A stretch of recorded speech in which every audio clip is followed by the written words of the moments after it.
Vous savez, c'est quoi le meilleur moment que j'ai passé devant Kong X Godzilla? Eh bien, ce que j'ai kiffé le plus pendant le visionnage de ce film, c'est mes propres souvenirs. Et à quoi j'ai pensé à votre avis? J'ai pensé à Jurassic Park.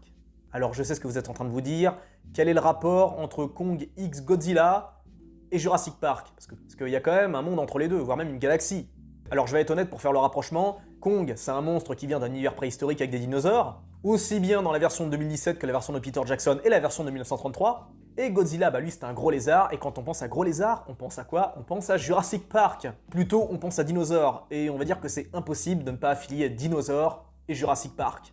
Et pourquoi donc j'ai pensé à Jurassic Park plutôt que Jurassic World, Le Monde Perdu, Jurassic Park 3? Eh bien parce qu'on le sait tous, Jurassic Park est le meilleur film de toute la licence. C'est-à-dire qu'entre Jurassic Park, Le Monde Perdu et Jurassic Park 3, naturellement Jurassic Park c'est le meilleur. Si bien évidemment on doit comparer Jurassic Park en termes qualitatifs avec les Jurassic World, eh bien Jurassic Park remporte la bataille haut la main sur tout un tas de domaines. Même si je reconnais bien évidemment des tas de qualités à Jurassic World 1 et 2.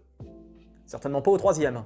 Et c'est pour ça que je voulais en parler dans cette vidéo, quitte à ce que Kong X Godzilla serve à quelque chose, autant que ça nous serve à nous rappeler des bons souvenirs, et en même temps nous rappeler qu'on est quand même passé à côté de quelque chose qui fait assez mal au cœur. Alors je vais pas jouer au puriste absolu qui ne jure que par les vieux films en mode boomer, je me mets à la place des jeunes, et je me mets totalement à la place d'un gamin de 10 ans qui découvre le premier Jurassic World en 2015. J'essaye de me mettre dans le mindset du gamin et j'essaye à peu près de comprendre ce que les gosses ont pu ressentir devant ce film. Je suis convaincu que des tas de gamins ont dû être fascinés, émerveillés par les dinosaures, parce qu'il n'y a pas plus fantastique pour un gamin qu'imaginer voir des dinosaures en 3D, du moins en beaux effets spéciaux au cinéma, mais je peux pas m'empêcher de me dire que le gros des gamins qui ont découvert Jurassic World, leur ressenti était à des années-lumière de ce que nous, on a pu ressentir au moment du premier visionnage de Jurassic Park. Certains vont me dire, t'en sais rien, t'étais pas à leur place. Je suis d'accord.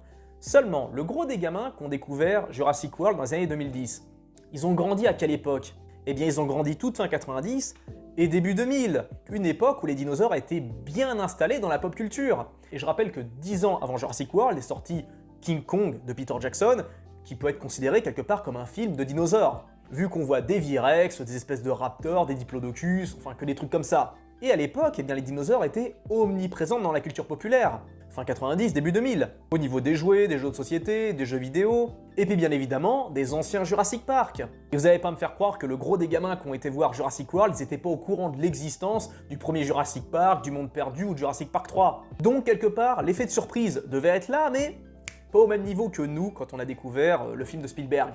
Parce que les gens de ma génération, ou même les plus vieux qui ont découvert Jurassic Park en 93, et faut se mettre dans le contexte de l'époque. On n'avait encore jamais vu ça, aussi bien du point de vue technique que du point de vue de l'histoire, de la mise en scène, du fantastique qu'il y a derrière, du réalisme également, enfin plutôt on va parler de crédibilité. Crédibilité au niveau de la conception des dinosaures, même si, d'après une certaine théorie assez dark, ces dinosaures qu'on voit dans Jurassic Park ne sont pas des dinosaures. J'en parle brièvement dans une de mes vidéos Dark Theory spéciale cinéma. Enfin, pour ceux qui ont le temps de checker, n'hésitez pas à y jeter un coup d'œil. En tout cas, les dinosaures qu'on voyait dans ce film étaient crédibles, et surtout, là où c'était crédible, c'était au niveau de l'histoire, de la mise en scène. Là, on n'avait pas à faire un film en soi qui était spécialement réservé aux gosses. Le but, c'était pas de nous fournir que du fantastique. Il y avait quand même, quelque part, une ambition réaliste, immersive, et puis surtout, il y avait l'héritage du bouquin qui était quand même très pesante, mais pesante dans le bon sens du terme. Parce que oui, à la base, sachez-le, Jurassic Park est tiré d'un excellent bouquin de Michael Crichton, Jurassic Park. Voilà. Ce roman se veut réaliste, immersif et également très violent. Bien plus que le film, qui pourtant était quand même bien énervé pour l'époque. D'ailleurs, je tiens à noter que si Jurassic Park était violent, eh bien pour autant, faut pas considérer que les Jurassic World sont aseptisés et non violents et plutôt réservés à un public très jeune. Rappelez-vous quand même, enfin mettez-vous à la place des gamins, les deux premiers Jurassic World, ils sont quand même assez dark, hein. Je rappelle que dans Jurassic World, vous voyez un ouvrier costaricain se faire becter par l'Indominus Rex, juste après c'est au tour de l'agent de sécu, un petit peu de sang quand même, il y a un peu d'hémoglobine. Pas mal de gamins ont dû flipper pendant la scène des raptors dans la nuit dans les hautes herbes quand les mecs de la Task Force se font choper les uns après les autres. Cette scène elle était quand même assez vénère pour un gosse. Et dans Fallen Kingdom on avait quand même la scène de pareil du mutant qui était quand même bien effrayant, et le début avec le mosasaure là où ses mâchoires se referment sur le sous-marin, c'était quand même assez flippant quoi. Enfin, du moins, ça doit être flippant pour un gosse. Et même si dans les années 90, on avait plus ou moins grandi avec des films qui étaient quand même assez effrayants, même des films, on va dire, familiaux, rappelez-vous d'E.T. de Steven Spielberg également. Rappelez-vous de la scène où on découvre E.T. la première fois. Rematez cette scène, elle est juste terrifiante quand Elliot le crame dans le champ de maïs.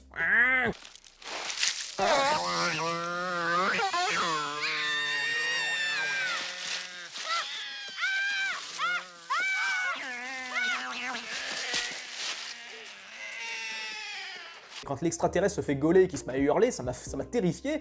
Il y a aussi cette scène qui est vraiment creepy, où il y a Elliot qui attend l'extraterrestre qui sort du champ pour lui balancer des M&M's, et vous voyez E.T. qui se rapproche tout doucement, c'est pas trop ce qu'il va faire, ce qu'il veut, ce qu'il fout. Enfin, c'était assez angoissant.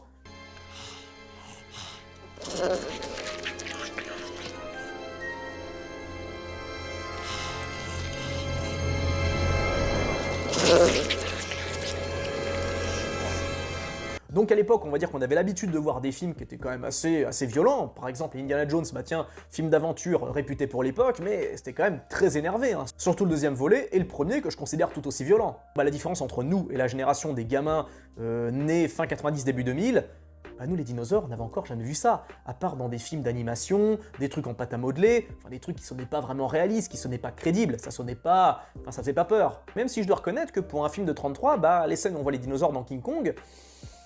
D'ailleurs, petite anecdote, il y a une scène coupée dans King Kong, la fameuse scène des insectes, quand les mecs ils tombent dans le trou avec les gros scarabées, enfin les grosses sauterelles, comme on voit dans le film de Peter Jackson, et ben il y avait cette scène dans la version de 33, bon bien sûr moins spectaculaire, avec moins de mecs, moins d'effets spéciaux, mais il y a cette scène qui est dans le film de 33 à la base.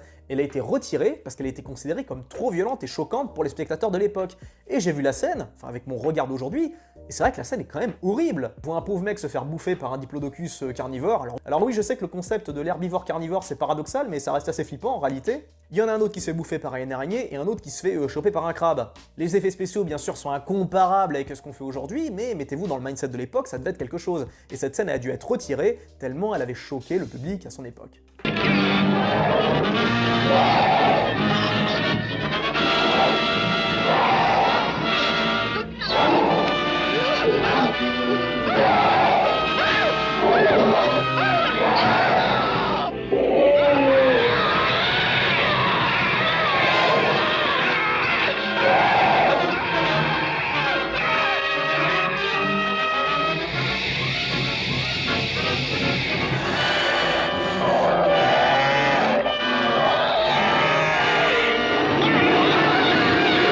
Bref, quand Jurassic Park est arrivé, on n'avait aucune idée à ce à quoi on s'attendait, on n'avait aucune idée de ce qu'étaient ces dinosaures, d'autant plus que on les voit assez peu, ces dinosaures en réalité. Je crois que c'est moins d'un quart d'heure sur plus d'1h45, 1h35, quelque chose comme ça. Et ça, c'était le gros tour de force de Spielberg. Et moi, à la base, je suis pas un fan de films subjectifs, où en gros, les trucs menaçants sont mis de côté pour qu'on joue à fond sur le subjectif, sur la peur, sur l'imagination. Moi, je suis pas trop dans ce délire-là, mais là, j'avoue que c'était super bien réussi. La scène du début avec le raptor dans la cage, terrifiante cette scène, ça vous mettait directement dans le bain. Déjà, le début, on voit les espèces de fougères, les arbres en train de bouger, on se demande d'ailleurs si on n'a pas fait un retour dans le passé, au Crétacé ou au Jurassique, j'en sais rien. Puis en fait, on s'aperçoit qu'on est sur une île avec des ouvriers qui attendent avec les casques, machin. On voit Muldoon qui avec son fusil à pompe, façon Space 12, déterre, qui attend justement l'arrivée du raptor dans sa cage. On n'a aucune idée de ce que c'est. Et quand on était gamin, voir le pauvre Geoffrey, c'est comme ça qu'il s'appelle, le pauvre ouvrier en train de se faire soulever par le raptor, ça nous a vite calmé, hein. Et je parle même pas de la scène du T-Rex ou encore du Dilophosaure, je crois que c'est la scène qui m'a le plus terrifié quand j'étais gamin, ce putain de Dilophosaure. Le concept de taré, quoi, le lézard à collerette qui vous crache un venin à la gueule, quoi. Et je parle même pas des scènes où on voit les raptors, bon bref, à l'époque c'était infernal, mais on aimait ça justement pour ça. Et la question que je me suis toujours posée, c'est comment ils ont pu se foirer à ce point-là, comment ils ont pu bousiller cette licence. Et je sais ce que certains d'entre vous vont me dire, notamment les fans les plus hardcore de Jurassic Park, le monde perdu il est très bien, il est très bon, pourquoi vous le critiquez? C'est pour moi un film trop sous-coté. Alors, ouais, je suis d'accord que Le Monde Perdu est pas si mauvais, même s'il y a beaucoup de choses à en dire, hein. D'ailleurs, le fossoyeur du film en avait fait une très belle vidéo, il avait très bien résumé la chose, je trouve, notamment au niveau de ses incohérences, de ses enjeux. Enfin, on a des années-lumière de ce qu'on avait vu en 93. Alors, je sais bien que le cinéma évolue, que les mentalités évoluent, mais il y a quand même eu un gros gap entre 93 et 97. On a l'impression qu'il s'est écoulé 20 ans entre les deux, alors qu'en réalité, non, quoi. Je veux dire, c'est à peine passé 4 ans entre ces deux films, et on a l'impression de voir deux films différents, de deux époques différentes, radicalement différentes.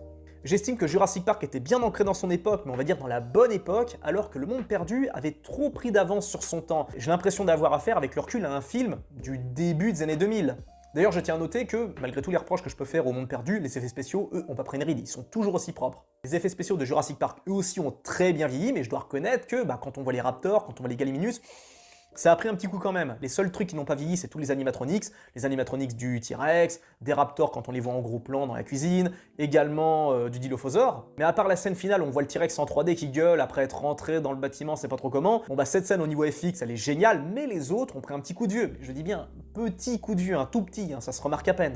Ça n'enlève strict rien à l'ambiance, aux enjeux, etc. Je pense que le truc à la rigueur qui peut davantage freiner les gosses au niveau de Jurassic Park, de l'ancien, c'est plus, on va dire, au niveau des codes vestimentaires, des bagnoles, tout ça, de tous les objets, etc. qu'on voit dans le film. Ça rappelle vraiment les années 90, voire même la fin des années 80. Donc c'est vrai qu'à ce niveau-là, ça a pris un coup de vieux. Alors que Le Monde Perdu, même si le film a dû être tourné en 95-96, et bah, il a quelque chose d'intemporel en réalité. Et je le répète, entre Jurassic Park et Le Monde Perdu, il y a quoi? Il y a 3-4 ans de différence, à peine. Donc Le Monde Perdu a des tas de qualités, la scène avec les raptors dans les hautes herbes, la scène où on voit les mecs en train de chasser les dinosaures, la scène du T-Rex à la fin, pourquoi pas, même si j'ai pas spécialement kiffé, mais c'était intéressant. Je serais tenté de dire que le personnage de Ian Malcolm est insupportable dans Le Monde Perdu, bah pour le coup c'est le contraire, je le trouve très bon, le bon Jeff Goldblum, bien meilleur que dans le premier Jurassic Park je trouve, parce que là il a un côté terre à terre qui connaît bien les bails par rapport aux dinosaures, tout ça, la dangerosité de ce monde, de cet environnement, c'est pour ça qu'on l'apprécie d'ailleurs, Malcolm. Par contre les autres, que des têtes à claques. Sa fille adoptive, Sarah, l'écolo. Je vais pas vous mentir les gars, moi j'étais du côté de l'équipe à InGen, j'étais du côté des chasseurs et j'avais toujours un petit peu le cœur qui se serrait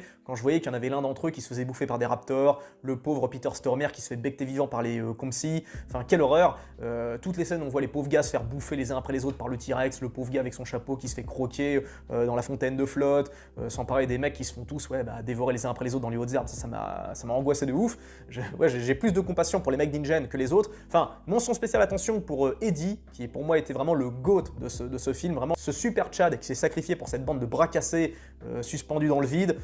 Bravo Eddie, on n'oubliera jamais ton sacrifice. Pareil, cette scène m'avait terrifié quand j'étais gamin. Là pour le coup, l'impact terrifiant du Monde Perdu était bien présent. On ressentait à peu près la même chose que dans le premier Jurassic Park, à savoir le fait qu'on a affaire à des dinosaures qui sont dangereux, quoi, qui sont pas là pour rigoler, qui sont des animaux sauvages, qui font leur vie et il faut pas trop les emmerder, quoi. On peut ajouter à ça le côté un peu post-apo, quand ils arrivent dans la base vers la fin et puis tout est abandonné, les bagnoles, les bâtiments, enfin, un coin où la nature a repris ses droits un petit peu à la The Last of Us.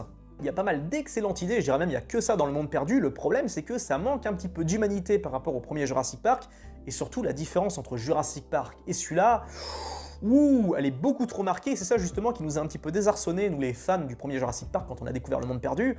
On était un peu en mode, attends c'est quoi, c'est Jurassic Park ça? C'est vraiment Spielberg qui est derrière la caméra, qu'est-ce qu'il nous fait là? Alors que les Jurassic World, notamment Jurassic World 1 et Fallen Kingdom, les deux sont quand même liés. Ça reste raccord quoi. Ça reste même raccord avec le dernier qui est sorti en 2022, cette purge. Celui-là est quand même raccord également avec le deuxième volet. Alors, je dis pas en termes de crédibilité, d'histoire, etc., ça n'a strictement rien à voir, mais en termes, on va dire, de mise en scène, d'esthétique, etc., les deux sont quasiment les mêmes. Et pour revenir, excusez la digression, à Jurassic Park et Le Monde Perdu, on était plus ou moins un peu gêné, dérangé, un petit peu bousculé par la différence vraiment palpable entre le premier et le deuxième, en termes de moyens, en termes de mise en scène et surtout en termes de fantastique, parce que dans le premier film, on avait le côté on découvre les dinosaures, c'est tout nouveau, c'est un nouveau concept, il y a une certaine forme de découverte, et ils ont pas tant insisté que ça dans le deuxième volet, alors que pourtant il y avait matière, parce que là, on arrivait à des moyens technologiques de dingue. Rappelez-vous de la scène où ils chassent les dinosaures, enfin ça n'a pas pris une ride, les espèces de brachiosaures, les triceratops, les dinos avec les gros crânes là qui se rentrent dedans, c'était super bien fait, et il y avait moyen justement de forcer là-dessus. Mais la façon dont c'était amorcé, ramener les mecs d'InGen, tout ça avec leur projet d'emmener les dinos sur le continent pour faire un parc sur place, ce qui est vraiment cool, hein, c'est l'extension de Jurassic Park, c'est totalement raccord, mais on voit la différence qui est vraiment trop marquée en termes de mise en scène entre le premier et le deuxième. Excusez-moi, je radote, mais c'est pour que vous compreniez bien là où je veux en venir. C'est que la raison pour laquelle on a été nombreux à être désarçonnés et déçus du Monde Perdu, c'est parce qu'on n'a pas pu s'empêcher de le comparer avec le premier volet. Comment on voulait faire autrement? On découvre en 93 un chef-d'œuvre quasi intemporel qui nous a tous autant effrayés qu'émerveillés, et on arrive là dans un film très adulte, très mature. Alors ça a dû plaire, j'imagine, à une certaine partie du public, mais me faites pas croire que Spielberg visait exactement le même public que pour Jurassic Park 1. Et je rappelle que le premier Jurassic Park, c'était pas spécialement un film pour les enfants. Rappelez-vous que c'était quand même sérieux. Nedry qui se fait mollarder du venin dans la gueule avant qu'il se fasse bouffer dans sa voiture. La scène où on voit le pauvre avocat qui se fait bouffer par le T-Rex, tout le monde se marrait dans cette scène. Moi, j'ai jamais compris pourquoi les gens rigolaient. Moi, je voyais un pauvre gars qui se faisait bouffer sans pitié, sans qu'il puisse rien faire. Je trouvais ça horrible. La scène où le pauvre Muldoon se fait déchiqueter par les créatures qui le traquent. Mention spéciale d'ailleurs à la VO, enfin la version française, pardon, de Muldoon dans la version française, dans le Jurassic Park version française, doublé par feu Gérard Rinaldi qui nous a quittés en 2013. Reposant en paix l'ami, t'étais un des meilleurs doubleurs qu'on a jamais eu, sache-le. Sans doute le pilier, l'acteur le plus fun de la troupe des Charlots. Vous vous rendez compte, j'ai réussi en même temps à rendre hommage aux Charlots et à Jurassic Park en une seule et même vidéo. Franchement, fallait oser. En soi, même si on n'était pas complètement ultra déçus de ce monde perdu, parce que bon, on voit quand même des raptors qui bouffent plein de mecs, un T-Rex très énervé, enfin 2 T-Rex très énervés, la femelle et le mâle, qui cherchent leur gamin, même si on va faire l'impasse sur les scènes complètement stupides, comme le bateau qui se laisse aller, qui percute comme par hasard le port comme prévu, avec tous les mecs à l'intérieur qui se sont fait bouffer, y compris le capitaine qui s'est fait becter en gardant la main sur la barre, alors que techniquement le T-Rex, je vois pas comment il aurait pu passer sa gueule dans tous les compartiments, je dis même avec ses petites mains, je veux dire comment il aurait fait pour arracher le mec, enfin c'était complètement stupide comme scène, même si en soi avec le recul mature on pardonne les petites erreurs, les petits désagréments de ce genre-là, même si on arrive plus ou moins à pardonner le fait que le film était radicalement différent, enfin du moins dans sa substance par rapport au premier, même si j'estime que c'est assez compliqué de pardonner ce Jurassic Park par rapport à ce à quoi on s'attendait avec Jurassic Park 1, bah, on pardonne beaucoup plus facilement le monde perdu quand on voit la suite Jurassic Park 3, et je sais que beaucoup d'entre vous, vous adorez Jurassic Park 3. Même si je reconnais des tas de qualités à ce film, notamment l'arrivée des pteranodons, le spinosaure qui est pas mal. Ah non, je suis désolé, non, pour moi cette suite est absolument indigne de Jurassic Park et je comprends pas les mecs qui crachent sans vergogne sur Jurassic World et qui en même temps, délicatement et sournoisement, évitent de trop parler de Jurassic Park 3 alors qu'il y a des tas de défauts qu'on peut imputer à ce film. La plupart d'entre vous, les gars, on va pas se mentir, vous adorez Jurassic Park 3, par nostalgie, pour le coup, par vraie nostalgie, parce qu'on peut aimer Jurassic Park, premier du nom, par nostalgie, mais on est forcé de l'aimer pour son ambiance, pour son aura, pour ses scènes super ingénieuses. Il y a plein d'éléments qui font que Jurassic Park, premier du nom, est le meilleur film des années 90, enfin, un des meilleurs. Or, osez me dire que Jurassic Park 3 est un des meilleurs films des années 2000. C'est une plaisanterie. Alors ok, il nous ramène Alan Grant, c'est cool, ok, il retourne sur l'île, c'est sympa, mais le truc, c'est que l'histoire de la famille qui cherche son gamin, qui ramène des chasseurs qui se font tous bouffer rapido, sans moins de 2. Mention spéciale d'ailleurs à ce personnage qui est un petit peu le Michel Blanc américain, un acteur que vous avez déjà vu dans Waterworld et qui nous a quitté malheureusement peu après la sortie de Jurassic Park 3, mort du sida malheureusement, reposant en paix l'ami. Bah, Jurassic Park 3 il a des qualités, je suis d'accord, mais il a aussi beaucoup de défauts. Trop en fait. Jurassic Park 3 c'est quand même le seul film qui arrive à cumuler 3 fins merdiques en une seule. À savoir la fin vite expédiée avec le dinosaure, le combat pourri où ils arrivent à se barrer du bateau, enfin ils sont à ça de crever dans la cage, ils sortent, ils s'en sortent in extremis, ils tombent sur les raptors, pas de bol, mais ils s'en sortent parce que ils ont les œufs, puis ils arrivent à communiquer avec l'espèce de flûte enchantée ou je sais pas quoi. Et juste après que les raptors les aient épargnés, on y croit, ils arrivent sur la plage et ils se font sauver in extremis par les Marines qui débarquent comme ça, en un clin d'œil, comme des fleurs, comme ça, je veux dire, ils sortent de la flotte, tout le monde débarque, et les hélicoptères, les porte-avions qui arrivent, tout ça c'est expédié en 30 secondes.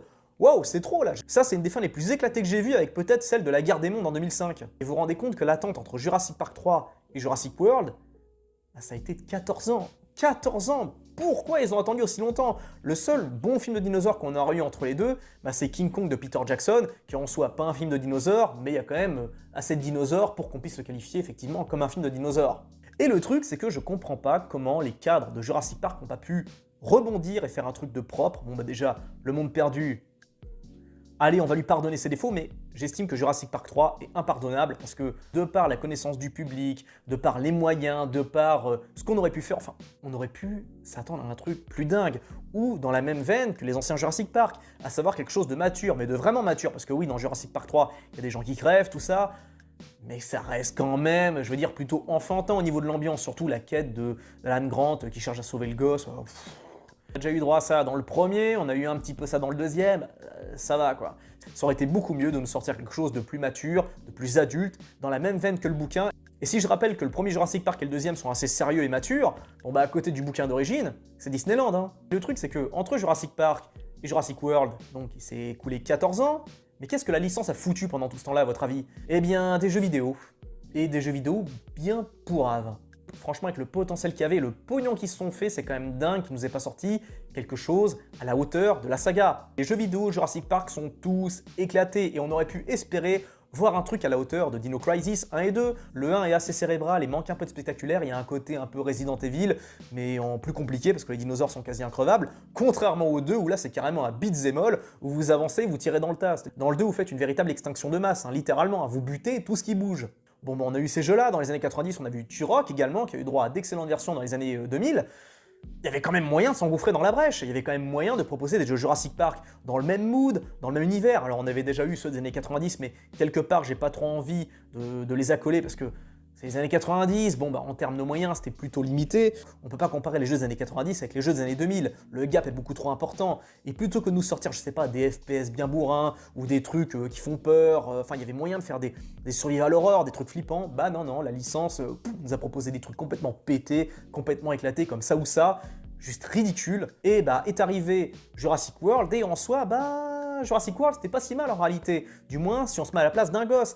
Alors oui, le film n'a pas que des défauts, on retiendra d'ailleurs son intro juste grotesque, on voit les pattes de Scorbo, c'était une des intros les plus pourries que j'ai jamais vues, franchement, je pense qu'une licence comme Jurassic World méritait mieux que cette intro de merde où on voit cet oiseau en train de marcher sur la neige en mode « Eh, vous avez vu, l'oiseau, en fait on croit que c'est un dinosaure, mais c'est pas un dinosaure, et puis en même temps il y a un deuxième niveau de lecture, parce que quelque part les oiseaux c'est un peu des dinosaures, donc quelque part, tu vois. » Ouais, c'est bon les gars, vous auriez pu faire autre chose. La scène d'intro de Jurassic World Fallen Kingdom, par contre, était géniale. Si d'ailleurs je devais retenir un seul truc de vraiment, enfin le meilleur truc de tous les Jurassic World réunis, bah, c'est la scène d'intro de Jurassic World Fallen Kingdom, qui est juste parfaite. Si vous n'avez pas aimé Jurassic World 1 et 2, bah écoutez, il y a de quoi relativiser, notamment avec Jurassic World Dominion.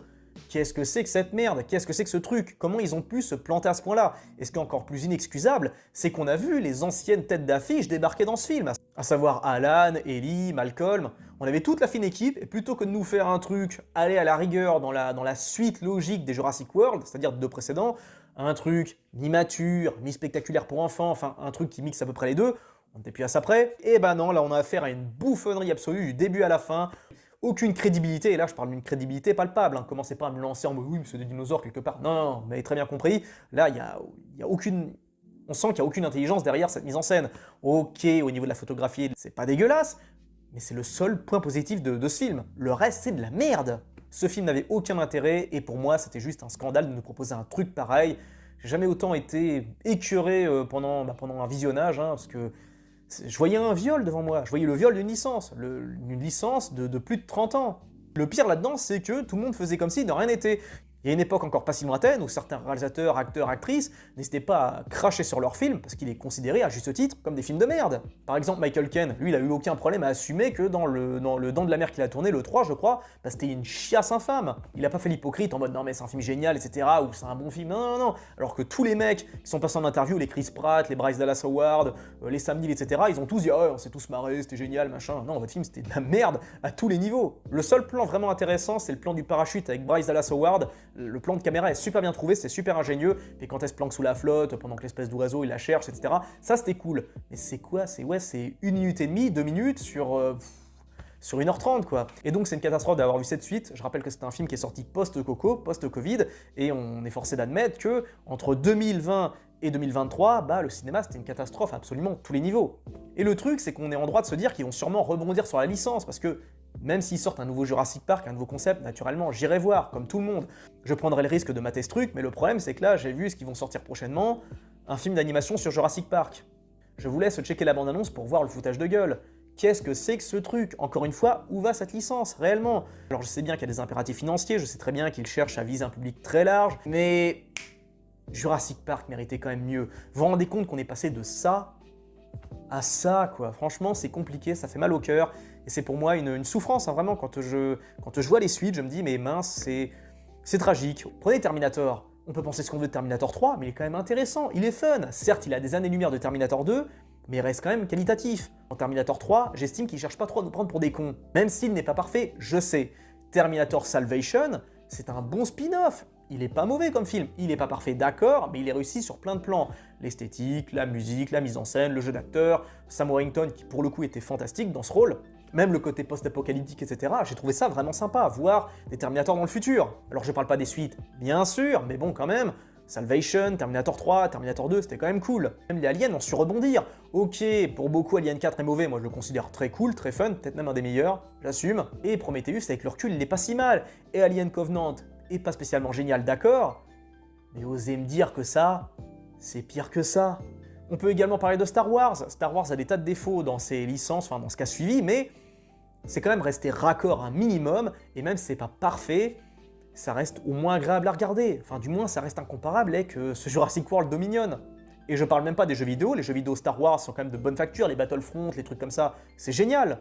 Or du côté de Jurassic Park, bah, les suites, naze, les jeux vidéo, naze, les dessins animés en préparation, les trucs d'animation, ça a l'air naze et j'assume franchement que j'ai pas envie de voir ça, ça ne m'intéresse pas, j'ai pas du tout envie de perdre juste 5 minutes à regarder ce truc. Non, non, je vais rester dans ma zone de confort, je vais rester sur le premier film et sur le bouquin, et ça fait mal au cœur. Vraiment, ça me fait mal au cœur, fallait que j'en parle, fallait que je vous partage mon avis à ce niveau-là, et j'attends le vôtre. Hein. N'hésitez pas à me donner votre avis dans les commentaires, parce que je sais que vous êtes nombreux à éprouver la même chose, à éprouver des sentiments plutôt similaires avec les miens. Donc n'hésitez pas, lâchez-vous dans les commentaires. Merci infiniment d'avoir suivi jusqu'au bout, je vous fais plein de gros bisous. Pour les nouveaux qui débarquent sur la chaîne, n'hésitez pas à checker mes autres vidéos. Je fais pas mal de rétrospectives, de films et de jeux vidéo. Je fais également des critiques cinéma, des tas de top 10. Bref, faites-vous plaisir, prenez bien soin de vous. Ciao!